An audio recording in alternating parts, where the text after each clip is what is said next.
Now, as kind of a bonus, you could say, to this module, we can also practice working with useReducer again.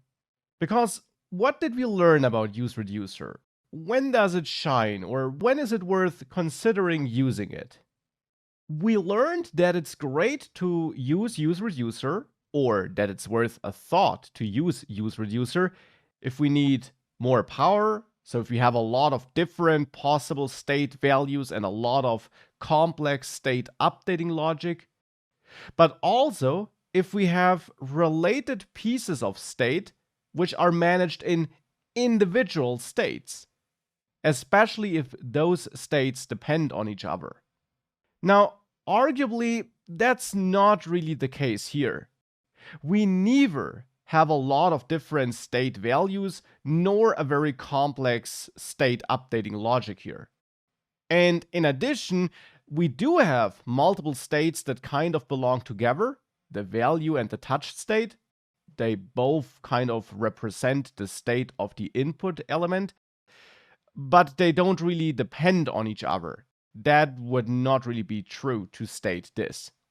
Nonetheless, to practice working with useReducer again, I will import useReducer here now, instead of useState, and now use useReducer for managing these two state pieces here.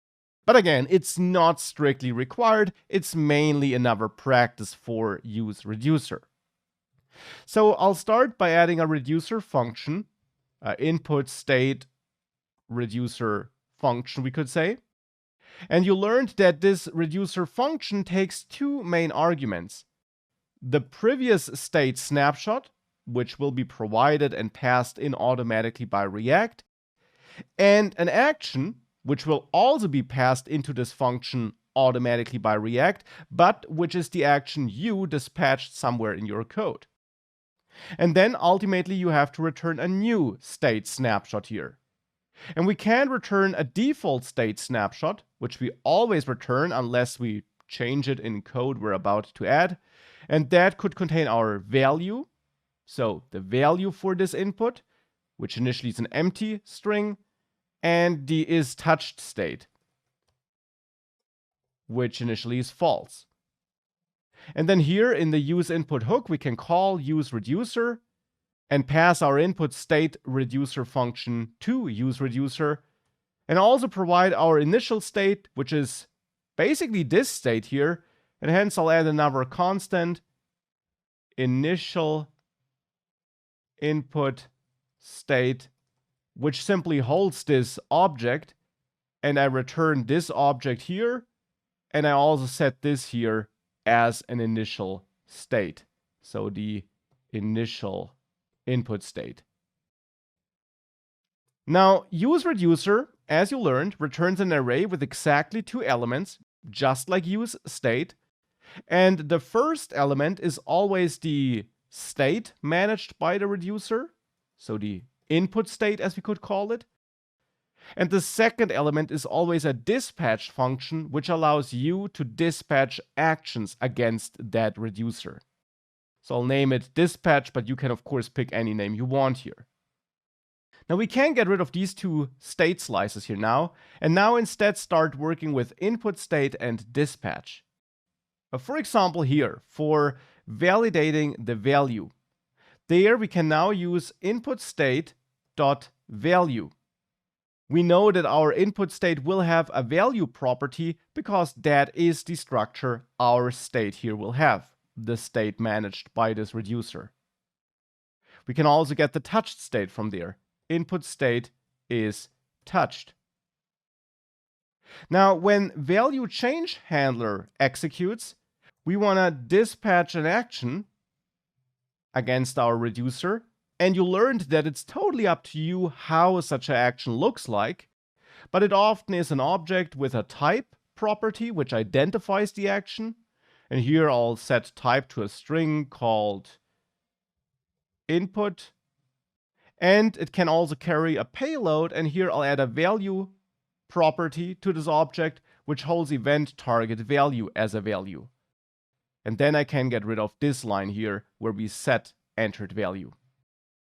Now we also want to dispatch in the input blur handler, and there we could use the identifier blur. And we can also provide a value here, but we're not actually interested in the value here. So there instead I can also just pass in an action like this. Now when we reset, we can dispatch an object where the type is reset, for example. Now when we return, I want to return the value, and that would be input state.value, and that is already it. With that, we're good here.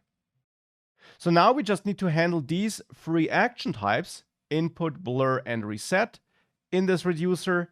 So we can check if action.type is equal to input, or if action type is equal to blur, or if action type is equal to reset. Now, if it is equal to input, then I want to return a new state object where I, in the end, set value to action.value. Because in the input action case here, we will have a value property on the action object, which carries the entered value. And I want to set this then. Now, I don't want to set is touched to true, because whilst we have a keystroke, the user didn't finish typing yet. So I don't want to set is touched to true, otherwise we would kind of break the behavior we built over this module, where we only present error messages once the user is really done. Hence here, instead I want to copy the existing state, so I will set is touched here to state.isTouched, using the previous state's isTouched value. Now in the blur case, I want to return a new object as well. And here I want to set isTouched to true, because that is what we do when the input blurs. It should now be marked as touched. On the other hand here, I don't care about the value.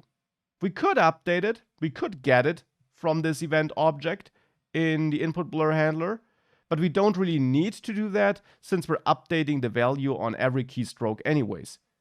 So hence here I can set value to state.value, simply using the existing value. And if we reset, I return an object where I set isTouched to false and value back to an empty string to reset this. And this is now our custom hook using useReducer.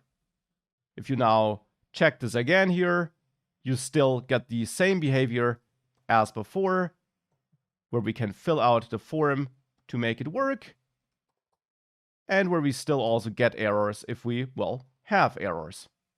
So that all still works as before, but now with useReducer, simply as a little extra exercise.